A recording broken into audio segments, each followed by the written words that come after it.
ఈ SIR form నింపేటప్పుడు ఇది మీ నాన్నగారిది 2002 voter లిస్టులో మీ నాన్న యొక్క వివరాలు ఇక్కడ నింపాలి. తర్వాత వాళ్ళ యొక్క ఇప్పుడున్న వివరాలు 2025 ఓటర్ లిస్టులో ఉన్న ప్రకారం ఇక్కడ నింపాలి. ఈ దాన్ని ముట్టుకోకూడదు. 2002 ఓటర్ లిస్టులో ఉన్నది ఇక్కడ నింపాలి.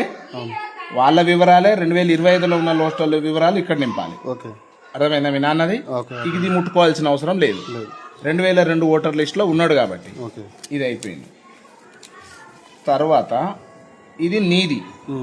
నీ వివరాలు 2002 ఓటర్ లిస్టులో నువ్వు లేవు కదా, అప్పుడు ఇది అవసరం లేదు.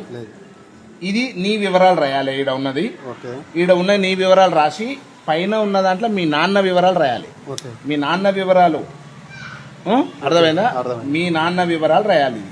అంటే 2022లో ఉన్న వివరాలు మీ నాన్న వివరాలు రాయాలి ఇక్కడ. అర్థమైందా? ఇప్పుడు నీది నీ దానికి మీ నాన్నది రాసినాం. మరి మీ భార్యది, మీ భార్యది ఇక్కడ వివరాలు 2025 ఓటర్ లిస్టు ప్రకారం ఇక్కడ రాయాలి. ఇక్కడ వాళ్ళ నాన్నది రాయాలి. వాళ్ళ నాన్నది, వాళ్ళది ఏ ఊరు అయితే ఆ ఊర్లో వాళ్ళ నాన్న వివరాలు తీసుకొని అక్కడ 2002 ఓటర్ లిస్టు ప్రకారం వాళ్ళ నాన్నది ఏ నియోజకవర్గము, ఏ భాగం సంఖ్య ఎంత, వాళ్ళ క్రమ సంఖ్య ఎంత, వాళ్ళ నాన్న వివరాలు ఇక్కడ రాయాలి.